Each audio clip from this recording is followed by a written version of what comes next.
നിങ്ങൾ പറയുന്ന എല്ലാ വാദങ്ങളും കോടതി അംഗീകരിക്കാൻ പോകുന്നില്ല. ബിജെപിയുടെ പ്രതിനിധി എത്ര ആവേശത്തോടെ അധികാരത്തോടെയാണ് പറയുന്നത് കോടതികൾ ഇതൊന്നും വിശ്വസിക്കാൻ പോകുന്നില്ല എന്ന്. ഈ കോടതി എന്താ താങ്കളുടെ തറവാട് സ്വത്താണോ?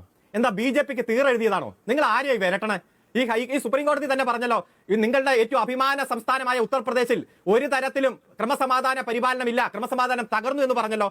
ബുൾഡോസർ രാജ് നടപ്പാക്കരുതെന്ന് പറഞ്ഞു. 6 കുടുംബങ്ങളെ നിങ്ങൾ കുടിയൊഴിപ്പിച്ചു. സുപ്രീം കോടതി പറഞ്ഞില്ലേ 10 ലക്ഷം രൂപ വീതം ഓരോ കുടുംബത്തിനും കൊടുക്കണമെന്ന് പറഞ്ഞു. അടുത്ത കാലത്ത് എത്ര ഈ രാജ്യത്ത് നാഷണൽ ഇൻവെസ്റ്റിഗേഷൻ ഏജൻസികളെ ദുരുപയോഗം ചെയ്ത് നിങ്ങൾ നടത്തിയ തോന്നിവാസത്തിന് ചുട്ട മറുപടി ഈ രാജ്യത്തെ കോടതികൾ നൽകി. അതുകൊണ്ട് എല്ലാ കോടതിയിൽ നിന്നും ഇത് വിശ്വസിക്കാൻ പാടില്ല, വിശ്വസിക്കില്ല എന്നൊന്നും നിങ്ങൾ ആത്മവിശ്വാസം അങ്ങ് പുലർത്തല്ലേ. ഖുർആന്റെ ഉള്ളിലെ സ്വന്തമായി ഇവിടെ ഒരു പ്രതിനിധി പങ്കെടുക്കുന്നുണ്ടല്ലോ. വാളയാർ പീഡനം എന്തായി? മുഖ്യമന്ത്രിക്കെതിരെ തലമൊട്ടിയടിച്ച് കേരളം മുഴുവൻ പ്രചരണം നടത്തിയില്ലേ? എത്ര മോശമായ രീതിയിൽ ആരോപണം നടത്തി? എന്തായി സ്ഥിതി? ഏത് ഇൻവെസ്റ്റിഗേഷനാണ് ഈ കേരളത്തിൽ ഈ ഗവൺമെന്റിനെതിരെ, മുഖ്യമന്ത്രിക്കെതിരെ, ഞാൻ ആ കുറ്റപത്രത്തിന്റെ വാചകം ഞാൻ വായിക്കാം. ആ കുറ്റപത്രത്തിന്റെ വാചകം ഞാൻ വായിച്ചാൽ സ്വന്തം പല്ലിന്റെ ഇട കുത്തി നാറ്റിക്കുന്നതിന് അധികാരത്തിലേക്ക് കിടക്കണ്ട. അതിൽ ഓരോ വാചകം അമ്മ എന്ന ആ സ്ത്രീയെ വിളിക്കാൻ പറ്റുമോ എന്നുള്ള വാചകം. വാചറമ്മയ്ക്ക് പറയുന്ന ഒരു ദളിത് സ്ത്രീ അവർ 2 കുട്ടികളെ കൊന്നു കെട്ടിത്തൂക്കിയ പാർട്ടിക്കാരെ രക്ഷപ്പെടുത്തിയ നിങ്ങളുടെ സർക്കാരാണ്. ഇനി നാണമാവില്ലേ താങ്കൾക്ക്? ഇപ്പോഴും പാർട്ടിക്കാരാണ്, നിങ്ങളുടെ സർക്കാരാണ് എന്ന് പറയാൻ താങ്കൾക്ക് നാണമാവില്ലേ? ഇതിന്റെ ഭാഗമായി ഈ കാസർഗോഡ് മുതൽ തിരുവനന്തപുരം വരെ താങ്കളുടെ നേതൃത്വത്തിലുള്ള സംഘടന നടത്തിയ ഞാൻ പറയണോ? 3 കോടതിയും പറഞ്ഞിട്ടില്ല. ശരി ശ്രീ അരുൺ വരാം രാജു. ശ്രീ അരുൺ വേഗം ഒറ്റ കാര്യം ഇവിടെ രാജു വാളയാർ കേസുമായി ബന്ധപ്പെട്ടുകൊണ്ട് CBI കൊടുത്ത കുറ്റപത്രത്തിന്റെ ഉള്ളടക്കമാണ്. ഞാൻ ആ കുറ്റപത്രം ശരിയാണെന്നോ തെറ്റാണെന്നോ ഞാൻ പറഞ്ഞില്ല. ഞാൻ പറഞ്ഞത് എന്താ, ആ കേസ് വന്നതിന് ശേഷം കേരളത്തിന്റെ മുഖ്യമന്ത്രിയെയും കുടുംബത്തെയും പ്രത്യേകിച്ച് സർക്കാരിനെയും എല്ലാം ആക്രമിക്കാൻ സ്വീകരിച്ച നടപടിക്രമം, ആ കേസിലെ മരണപ്പെട്ട കുട്ടിയുടെ അമ്മയെ തന്നെ തലമൊട്ടിയടിച്ച് സ്ഥാനാർത്ഥിയായി നടത്തിയ പ്രചരണം, ആ പ്രചരണത്തിന്റെ ഭാഗമായി ചിലരുണ്ടാക്കിയ നേട്ടങ്ങൾ, അതുമാത്രമാണ് ഞാൻ സൂചിപ്പിച്ചത്. കേന്ദ്ര ഇൻവെസ്റ്റിഗേഷൻ ഏജൻസിക്കും സംസ്ഥാന ഇൻവെസ്റ്റിഗേഷൻ ഏജൻസിക്കും കേസ് അന്വേഷിക്കാൻ കുറ്റപത്രം കൊടുക്കാം. അതിലെ പ്രതികൾ അതിനെ റെസിസ്റ്റ് ചെയ്തേ പറ്റൂ. ഒറ്റക്കാരി അദ്ദേഹത്തോട് മിണ്ടായിരിക്കാൻ പറയൂ. കോടിയേരി ബാലകൃഷ്ണന്റെ മകനെ പ്രതിയാക്കി നമ്മളൊക്കെ ചർച്ച നടത്തി. നിങ്ങൾ പല ആരോപണങ്ങളും ഉന്നയിച്ചു. 1.25 വർഷം കഴിഞ്ഞ് അതേ ഏജൻസി പറഞ്ഞില്ലേ ഒരാരോപണമില്ല, രക്ഷപ്പെട്ട് പൊക്കോളാൻ പറയുന്ന സാഹചര്യമില്ലേ? കമ്മ്യൂണിസ്റ്റുകാരായി ജനിച്ചാൽ, അവിടെ മക്കളായി ജനിച്ചാൽ കള്ളക്കേസുകൾ ആരോപണം ഉന്നയിക്കും, ജയിലിലടക്കും. 1.25 വർഷം. ഇതിൽ കോടിയേരി സഖാവ് മരിക്കുന്നതിന് മുമ്പ് പറഞ്ഞൊരു വാചകമുണ്ട്, ഞങ്ങൾ ഇതൊക്കെ താങ്ങും, ഞങ്ങൾ ഇതൊക്കെ സഹിക്കും, ഞങ്ങൾ ഇതൊക്കെ നേരിടും, ചങ്കുറ്റത്തോടെ ഇതിനൊക്കെ ഞങ്ങൾ അതിജീവിക്കും, ഞങ്ങൾ കമ്മ്യൂണിസ്റ്റുകാരാ. കേരളത്തിലെ 3 വിജിലൻസ് കോടതികൾ ഈ കേസ് തള്ളിക്കളഞ്ഞിരിക്കുന്നു എന്ന് അല്ലേ? മൂവാറ്റുപുഴയിലെ കോടതിയായാലും കോട്ടയത്തെ കോടതിയായാലും തിരുവനന്തപുരത്തെ കോടതിയായാലും. രാജുവിന് മറുപടി. ഇവിടെ ഒരു തരത്തിലും തെളിവില്ലാത്ത ഒരു കേസ്. ആദ്യം അങ്ങ് ചർച്ച തുടങ്ങുമ്പോൾ സൂചിപ്പിച്ചു 3 വിജിലൻസ് കോടതി, 3 ഹൈക്കോടതികൾ പരിഗണിച്ച കേസാണ്. തിരുവനന്തപുരം വിജിലൻസ് കോടതി പറഞ്ഞു ഒരു തെളിവുമില്ല, ഒരു രേഖയുമില്ല, ഏതെങ്കിലും തരത്തിൽ മുഖ്യമന്ത്രിയോ മുഖ്യമന്ത്രിയുടെ ഓഫീസോ ഗവൺമെന്റ് സംവിധാനമോ ആർക്കെങ്കിലും ലാഭമുണ്ടാക്കാൻ പാകത്തിലുള്ള ഒരു ഇടപെടലും നടത്തിയിട്ടില്ല. മൂവാറ്റുപുഴ വിജിലൻസ് കോടതിയും അത് പറഞ്ഞു, കോട്ടയം വിജിലൻസ് കോടതിയും പറഞ്ഞു. ഹൈക്കോടതി അത് വിശദമായി വാദം കേൾക്കുമ്പോൾ അതിന്റെ പെറ്റീഷണർ ഒരാൾ മരണപ്പെട്ടു, അമിക്കസ് ക്യൂറിയെ വെച്ച് ഏതെങ്കിലും തെളിവ് രേഖ എവിടെയെങ്കിലും ഉണ്ടെങ്കിൽ അത് കൊണ്ടുവരാൻ പറഞ്ഞു. അതനുസരിച്ച് എല്ലാ പരിശോധനയും വിശദമായിട്ടുള്ള വാദം കേട്ടിട്ട് പറഞ്ഞു ഒരു കേസ് രജിസ്റ്റർ ചെയ്ത് അന്വേഷിക്കാൻ പോലും യോഗ്യമായിട്ടുള്ള കേസല്ല ഇത്, ഒരു രേഖ പോലും ഇല്ല, രേഖയല്ല ഒരു തെളിവുമില്ല എന്ന് പറഞ്ഞ് ഹൈക്കോടതി അത് അവസാനിപ്പിക്കുമ്പോൾ പറഞ്ഞത് ഭാവിയിൽ എവിടെന്നെങ്കിലും എന്തെങ്കിലും രേഖയോ തെളിവോ കിട്ടുമെങ്കിൽ ആ സമയത്ത് നിങ്ങൾക്ക് വിജിലൻസ് കോടതിയിൽ പോകാം എന്നതാണ് പറഞ്ഞത്. അതായത് അറ്റ് പ്രസന്റ് വരെ ഒന്നുമില്ല. എന്തായിരുന്നു ഇവിടെ ആരോപണം? CMRL മുഖ്യമന്ത്രിയുടെ മകളുടെ കമ്പനിയുമായി കരാർ ഒപ്പിട്ടതും ഇത്തരത്തിൽ ഒരു 2-3 വർഷം അവരുടെ സേവനം പ്രയോജനപ്പെടുത്തിയതും ഗവൺമെന്റിൽ നിന്ന് നിയമവിരുദ്ധമായിട്ടുള്ള സഹായങ്ങൾ തേടാൻ വേണ്ടിയിട്ടാണ്. അങ്ങനെ ഇല്ലീഗലായി പല ഗെയിനും നേടിയിട്ടുണ്ട് എന്നതായിരുന്നു ആരോപണം. ഹൈക്കോടതി എന്താ പറഞ്ഞ് CMRLന് ഖനനാനുമതിയുമായി ബന്ധപ്പെട്ടുകൊണ്ട് ഈ കേരള ഗവൺമെന്റ് ഒരു തീരുമാനവും എടുത്തിട്ടില്ല. ആ തീരുമാനമെടുത്ത് ഖനനാനുമതി കൊടുത്തത് ഈ രാജു പി നായരുടെ പാർട്ടി കേരളം ഭരിക്കുമ്പോഴാണ്. ഇവിടെ കളക്ടറുടെ ഉത്തരവും സുപ്രീം കോടതിയുടെ വിധി പോലും ഉണ്ടായിട്ടും കേരളത്തിന്റെ മുഖ്യമന്ത്രി പറഞ്ഞത് നിയമപരമായി മാത്രം പരിശോധിക്കാൻ എഴുതിയിട്ടാണ് ആ കത്ത് അവസാനിപ്പിച്ചത്. അതുകൊണ്ട് LDF കേരളം ഭരിക്കുമ്പോൾ ഒരു തുള്ളി മണല് പോലും ഖനനം നടത്താൻ അനുവാദം കൊടുത്തിട്ടില്ല. അതുകൊണ്ട് there is no evidence at all എന്ന് പറഞ്ഞിട്ടാണ് അവസാനിപ്പിച്ചത്. അപ്പൊ അതൊരു പാർട്ട്. പിന്നെ മുഖ്യമന്ത്രിയുടെ മകളുമായി ബന്ധപ്പെട്ടുകൊണ്ടെന്ന് ഇന്ററിം സെറ്റിൽമെന്റ് ബോർഡ് അവിടെ നടന്ന ഒരു പ്രൊസീഡിംഗ്സ്, അവിടെ ടാക്സ് അടയ്ക്കുന്നതുമായി ബന്ധപ്പെട്ടുകൊണ്ട് എക്സംഷൻ കിട്ടാനുള്ള പ്രൊസീഡിംഗ്സ്, ഈ രാജ്യത്തെ കമ്പനി നിയമപ്രകാരം ഇന്ററിം സെറ്റിൽമെന്റ് ബോർഡിന്റെ ഒരു സെറ്റിൽമെന്റ് ഉത്തരവിന്റെ കണ്ടന്റ് മറ്റൊരു പ്രൊസീഡിംഗ്സിനും ഉപയോഗിക്കാൻ പാടില്ല. 2024 ജനുവരി മാസം 12-ാം തീയതി ഒരു ഉത്തരവ് ഇറങ്ങുന്നു. ഏത് ഇന്ററിം സെറ്റിൽമെന്റ് ബോർഡിന്റെ സെറ്റിൽമെന്റ് ഉത്തരവിന്റെ കണ്ടന്റ് ഉപയോഗിച്ചുകൊണ്ട് കമ്പനീസ് കാര്യ വകുപ്പ് അന്വേഷിക്കട്ടെ. ശരി, അന്വേഷിച്ചോട്ടെ. അതിനുശേഷം 1 മാസം സമയം കൊടുക്കുന്നു. ആ 1 മാസം തീരുന്നതിന് മുമ്പ് 18 ദിവസം കഴിഞ്ഞ് 31/1/2024 വീണ്ടും ഒരു ഉത്തരവ് കമ്പനീസ് നിയമത്തിന്റെ 212(1)(a) പ്രകാരം FSIO അന്വേഷിക്കട്ടെ. ഉത്തരവ് ആർക്കിടാലോ, അന്വേഷിച്ചോട്ടെ. ഏതാണ് ഇന്ററിം സെറ്റിൽമെന്റ് ബോർഡിന്റെ കണ്ടന്റ് ഒരു തരത്തിലുള്ള അന്വേഷണത്തിനോ മറ്റൊരാവശ്യത്തിനോ ഉപയോഗിക്കാൻ പാടില്ലെന്ന് കമ്പനി നിയമം പറയുമ്പോഴാണ് 2024 ജനുവരി 12 ഒരു ഉത്തരവ്, ജനുവരി 31 ഒരു ഉത്തരവ്. ഒരേ വിഷയത്തിൽ തന്നെ കമ്പനികാര്യ വകുപ്പ് അന്വേഷിക്കുന്നു, അതേ വിഷയത്തിൽ തന്നെ FSIO അന്വേഷിക്കുന്നു. പക്ഷേ ഹൈക്കോടതി കൂടി ഇത് ചോദിക്കുകയും പറയുകയും ചെയ്യുന്നതിന് ഒപ്പമായിരുന്നില്ലേ ഈ അന്വേഷണങ്ങളുടെ ഉത്തരവുകൾ വന്നത്? നേരിട്ടുള്ള ലളിതമായ ചോദ്യമാണ്. ലളിതമായി തന്നെ മറുപടി പറയാം. 3 ഹൈക്കോടതി ഇത് പരിശോധിക്കുമ്പോഴും ഈ കേസിന്റെ വസ്തുത A to Z പരിശോധിക്കില്ലേ? എല്ലാ തരത്തിലും ഏതൊക്കെ ഇൻവെസ്റ്റിഗേഷൻ ഇതിൽ നടക്കുന്നുണ്ട് എന്ന് അതാത് ഇൻവെസ്റ്റിഗേഷൻ ഏജൻസിയുടെ സ്റ്റാൻഡിംഗ് കൗൺസിലിനെ വിളിച്ചു വരുത്തി ചോദിക്കും. അത്തരത്തിലുള്ള എല്ലാ പരിശോധനയും കഴിഞ്ഞിട്ടാണ് ഒരു കേസ് രജിസ്റ്റർ ചെയ്ത് അന്വേഷിക്കാൻ പോലും യോഗ്യമായ കേസല്ല ഈ കേരളത്തിൽ ശ്രീ മാത്യു കുഴൽനാടൻ MLA-യും ഗിരീഷ് ബാബുവും ഉയർത്തിക്കൊണ്ടുവന്ന കേസ് എന്ന് കേരളത്തിന്റെ ഹൈക്കോടതി, ഈ കേരളത്തിലെ ഏറ്റവും വലിയ കോടതി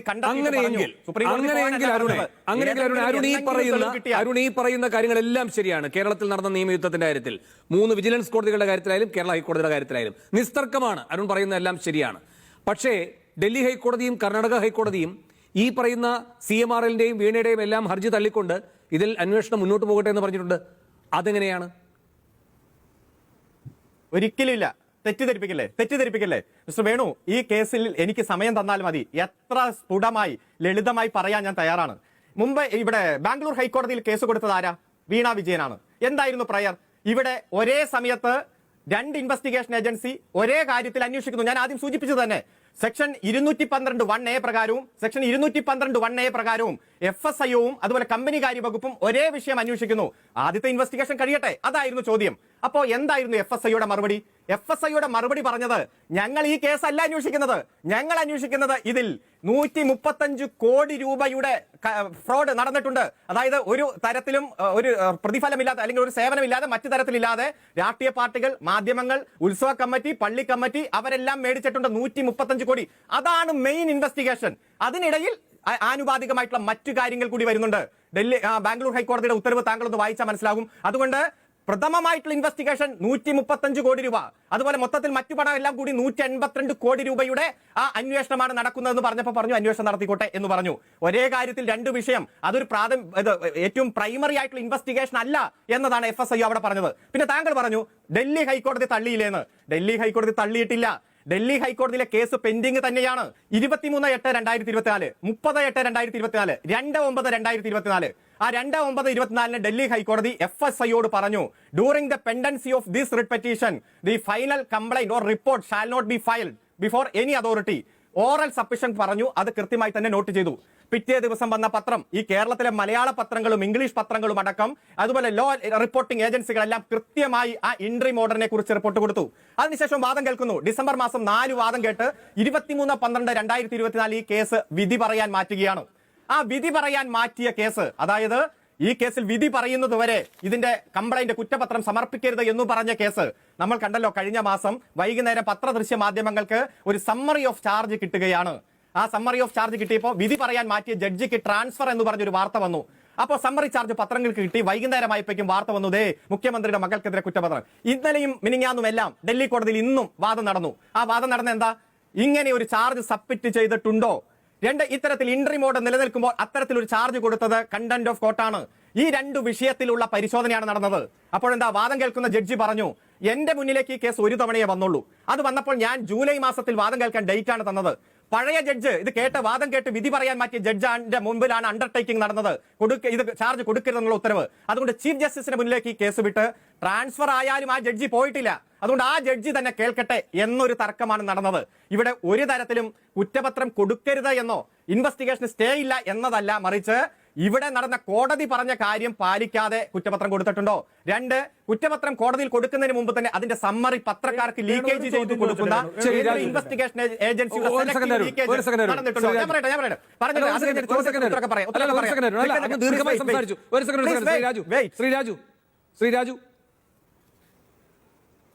വേണുശ്രീ അരുൺകുമാർ ഒന്നൊരു മറുപടി പറയാമോ? നിങ്ങൾ ഈ വീണ വിജയൻ കൊടുത്ത സേവനത്തിന് GST പ്രകാരമുള്ള മുഴുവൻ ക്ലീൻ ആയിട്ടുള്ള അക്കൗണ്ട് വെച്ചിട്ടുള്ള ചെയ്തിരിക്കുന്ന ബിസിനസ് ആണെങ്കിൽ എന്തിനാ വീണ വിജയൻ ബാംഗ്ലൂർ കർണാടക ഹൈക്കോടതിയിൽ ഈ അന്വേഷണം തടയണം എന്ന് പറഞ്ഞു പോയത്? അന്ന് വീണ വിജയൻ പ്രതിയല്ലല്ലോ. മിസ്റ്റർ രാജു പി നായർ, ഇത് താങ്കൾ കേട്ടില്ലേ? ഞാനിത് പറഞ്ഞല്ലോ.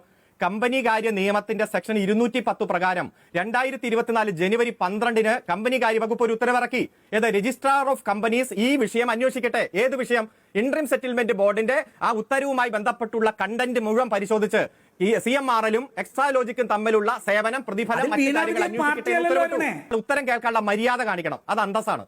അതായത് ഞാൻ പറഞ്ഞല്ലോ, 2024 ജനുവരി മാസം 12 കമ്പനി കാര്യ വകുപ്പ് രജിസ്ട്രാർ ഓഫ് കമ്പനീസ് മുഖേന ഒരു ഉത്തരവിറക്കി നോട്ടീസ് കൊടുത്തത് വീണ വിജയനാണ്. അതായത് ഈ ഒരിക്കലും ഉപയോഗിക്കാൻ പാടില്ലാത്ത ഇവിടുത്തെ ഒരു സെറ്റിൽമെന്റ് ഉത്തരവിന്റെ കണ്ടന്റ് ഉപയോഗിച്ചുകൊണ്ട് ആദ്യത്തെ നോട്ടീസ് കൊടുക്കുന്നു. കമ്പനി കാര്യ വകുപ്പ് അന്വേഷണം നടത്തുന്നു. തനിക്കെതിരെ ഒരു അന്വേഷണം ഒരു വിഷയത്തിൽ പ്രഖ്യാപിക്കുന്നു.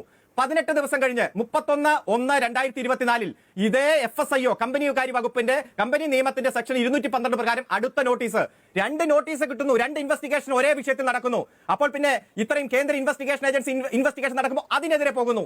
അതിനെതിരെ ഹൈക്കോടതിയിൽ റിട്ട് കൊടുത്തപ്പോൾ പറഞ്ഞു ഇതല്ല അന്വേഷിക്കുന്നത് 152 കോടി രൂപ. നിങ്ങളുടെ നേതാക്കന്മാരുണ്ടല്ലോ, ഉമ്മൻചാണ്ടി, അതുപോലെ തന്നെ രമേശ് ചെന്നിത്തല, PK ഇബ്രാഹിം കുട്ടി, അതുപോലെ ഇബ്രാഹിം കുഞ്ഞ്, ഇവരെ കുറിച്ചിട്ടാണ് അന്വേഷിക്കുന്നത് എന്ന് പറഞ്ഞു. മെയിൻ അന്വേഷണം അതാണെന്ന് പറഞ്ഞു. എന്നാൽ തുടരട്ടെ അന്വേഷണം, കോടതി കേസ് ക്ലോസ് ചെയ്യുന്നു. അതാണ് നടന്നത്. അല്ലാതെ തനിക്കെതിരെ ഒരു അന്വേഷണം വരുമ്പോൾ, അതും ഒരേ വിഷയത്തിൽ 2 ഇൻവെസ്റ്റിഗേഷൻ ഏജൻസി വരുമ്പോൾ, അതും അന്വേഷിക്കാൻ പാടില്ലാത്ത ഒരു മാറ്ററിൽ അന്വേഷണം വരുമ്പോൾ ഒരു റിട്ട് പെറ്റീഷൻ കൊടുത്തതാണോ മിസ്റ്റർ തെറ്റ്? ആ കൊടുത്തോട്ടെ, ഞങ്ങൾക്ക് ഏത് ഇൻവെസ്റ്റിഗേഷൻ വന്നാലും ഒരു പുല്ലുമില്ല. ഇപ്പൊ ED എടുക്കും, കേസ് എടുക്കും എന്ന് പറയുന്നു. ഇതുവരെ FSIO ഞങ്ങൾക്കൊരു നോട്ടീസും ഈ കുറ്റപത്രത്തിന്റെ കോപ്പി തന്നില്ലല്ലോ. സാധാരണ എന്താ ചെയ്യുക? താങ്കൾ പ്രതിയായിട്ടില്ല കേസിൽ, ഞാൻ പ്രതിയായിട്ടുണ്ട് കേസിൽ, വിദ്യാർത്ഥി രാഷ്ട്രീയം, യുവജന രാഷ്ട്രീയം, എന്താ കുറ്റപത്രം പോലീസ് കോടതിയിൽ കൊടുക്കും, കോടതി അത് വെരിഫൈ ചെയ്യും, അതിനുശേഷം പ്രതിക്ക് നോട്ടീസ് അയക്കും, പ്രതിക്ക് കിട്ടുമല്ലോ. ഇവിടെ എന്താ, കുറ്റപത്രം കൊടുക്കുന്നതിന് മുമ്പ് സമ്മറി ഓഫ് ചാർജ് എല്ലാ മാധ്യമങ്ങൾക്കും സെലക്ടീവ് ലീക്കേജ് നടത്തി കൊടുക്കുന്നു. ഡൽഹി ഹൈക്കോടതി ഇന്ന് ചർച്ച ചെയ്തത് ഇങ്ങനെ ഒരു കുറ്റപത്രം കൊടുത്തിട്ടുണ്ടോ, കൊടുത്തിട്ടുണ്ടെങ്കിൽ അതെങ്ങനെ മാധ്യമങ്ങൾക്ക് കിട്ടി? കൃത്യമായി കോടതി പോലും വെരിഫൈ ചെയ്യുന്നതിന് മുമ്പ് എങ്ങനെ മാധ്യമങ്ങൾക്ക് കിട്ടി? അതും കൊടുക്കരുതെന്ന് കോടതി പറഞ്ഞ വിഷയത്തിൽ എന്തുകൊണ്ട് കൊടുത്തു എന്ന വിഷയമാണ്. മിസ്റ്റർ രാജു, നിങ്ങൾക്കറിയാമല്ലോ, നിങ്ങളുടെ നേതാവ് ഇവിടെ രാഹുൽ ഗാന്ധി അടക്കം 692 കോടി രൂപ ഇവിടെ അദ്ദേഹത്തിന്റെ കണ്ടുകെട്ടിയില്ലേ, സോണിയാഗാന്ധി അടക്കം. ഇവിടെ വലിയ ഇൻവെസ്റ്റിഗേഷൻ നാഷണൽ ഹെറാൾഡ് പത്രവുമായി ബന്ധപ്പെട്ട് നടന്നു 5000 കോടി രൂപ. ED നടത്തുന്ന ഇൻവെസ്റ്റിഗേഷൻ, CBI നടത്തുന്നത്, NIA നടത്തുന്നത്, കസ്റ്റംസ് നടത്തുന്നത്, ഇത് കേന്ദ്ര ഇൻവെസ്റ്റിഗേഷൻ ഏജൻസി പ്രതിപക്ഷത്തെ ഇല്ലായ്മ ചെയ്യാൻ വേണ്ടി നടത്തുന്ന തെറ്റായിട്ടുള്ള അന്വേഷണമാണ് എന്ന് നമ്മുടെ മുന്നിൽ ബോധ്യമാണ്. പക്ഷേ രാഷ്ട്രീയ ചൊവ്വയോടെ നിങ്ങൾ എതിർക്കുക. ഒറ്റ കാര്യം, പാർലമെന്റിൽ കഴിഞ്ഞ ആഴ്ച ആഭ്യന്തരമന്ത്രി പറഞ്ഞു 193 രാഷ്ട്രീയ നേതാക്കൾക്കെതിരെ കേസെടുത്തു, ശിക്ഷിച്ചത് 2 എണ്ണം. കൺവിക്ഷൻ റേറ്റ് എത്രയാ? 1% പോലും ഇല്ല. ED കഴിഞ്ഞ 8 കൊല്ലമായി 5000 കേസ് രജിസ്റ്റർ ചെയ്തതിൽ ശിക്ഷിച്ചത് 40 പേരെ മാത്രം. കൺവിക്ഷൻ റേറ്റ് ഒന്ന് പരിശോധിച്ച് നോക്ക്. കള്ളപ്പണമാണെന്ന് പറഞ്ഞ് ഈ രാജ്യത്ത് കണ്ടെത്തിയ പണം അതിൽ 1% പോലും കള്ളപ്പണമാണെന്ന് തെളിയിക്കാൻ കഴിയാത്ത ഏറ്റവും വിശ്വാസയോഗ്യതയില്ലാത്ത ഏജൻസിയായി ഈ രാജ്യത്ത് ED അധംപതിച്ചില്ലേ? മിനിങ്ങാണ്ട് ഒരു സുപ്രീം കോടതി ജഡ്ജി പറഞ്ഞില്ലേ, EDക്ക് ജനങ്ങളിലുള്ള എല്ലാ വിശ്വാസവും പോയി. നമ്പർ ഓഫ് കേസസ് ഉണ്ട്, പക്ഷെ കൺവിക്ഷൻ ഇല്ല. അതുപോലെ തന്നെ ഒരു തരത്തിലുള്ള പ്രോസിക്യൂഷൻ കൃത്യമായിട്ട് നടപ്പാക്കുന്ന സാഹചര്യമില്ല എന്ന് പറയുന്ന സാഹചര്യമില്ലേ? അങ്ങനെ എത്രയോ ഉദാഹരണങ്ങൾ നമ്മുടെ മുന്നിലുണ്ട്. എത്രയോ നിങ്ങളുടെ നേതാക്കന്മാരെ കള്ളക്കേസിൽ കുടുക്കി വെളുപ്പിച്ചെടുത്ത് BJP ആക്കി മാറ്റി. BJP ആയി മാറിയപ്പോൾ എല്ലാ ഇൻവെസ്റ്റിഗേഷനും അവിടെ അവസാനിച്ചില്ലേ? അവരെ വെളുപ്പിച്ചെടുത്ത് BJP നേതാവായില്ലേ? ആസാമിലെ മുഖ്യമന്ത്രി ഹേമന്ത വിശ്വ ശർമ്മ മുതൽ നാരായണ റാണെ, പ്രഫുൽ പട്ടേൽ അടക്കം എത്രയോ നേതാക്കന്മാർ നമ്മുടെ മുന്നിലുണ്ട്.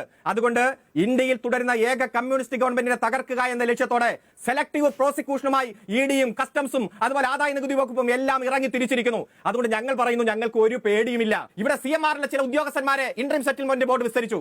അതല്ല ശരി, ഞങ്ങൾ കമ്പനിയുടെ അഭിപ്രായം ഇതാണെന്ന് പറഞ്ഞ് അന്ന് CMR വന്നു. അന്ന് പറഞ്ഞു നിങ്ങളുടെ അഭിപ്രായം വേണ്ട എന്ന് പറഞ്ഞു ഇന്ററിം സെറ്റിൽമെന്റ് ബോർഡ്. ഇപ്പോ കമ്പനി കൃത്യമായി പ്രതിയാണ്, ഉദ്യോഗസ്ഥന്മാർ പ്രതിയാണ്. എന്ത് സേവനമാണ് കരാർ പ്രകാരം ആവശ്യപ്പെട്ടെന്ന് അവർ പറഞ്ഞോളും, ഇൻവെസ്റ്റിഗേഷൻ ഏജൻസിയിലും കോടതിയിലും. ഞങ്ങൾക്കൊരു പ്രശ്നമില്ല. ഏത് സേവനമാണ് കൊടുത്തതെന്ന് എക്സലോജിക്ക് പറയും, അവരുടെ വാദങ്ങൾ വിശ്വസിക്കപ്പെടാത്ത മുഖ്യമന്ത്രിയുടെ മകളെ പ്രതിയാക്കിയത്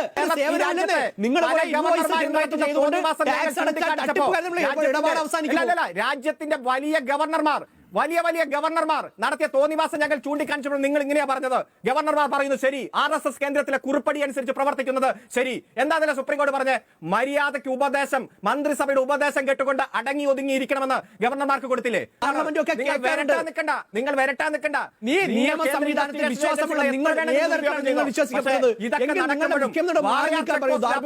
കോൺഗ്രസ് സ്വീകരിക്കുന്ന നിലപാട് ഈ കേരളത്തിൽ സ്വീകരിക്കുന്നില്ല എന്ന ഒറ്റ വിഷമം മാത്രമേ ഞങ്ങൾക്കുള്ളൂ.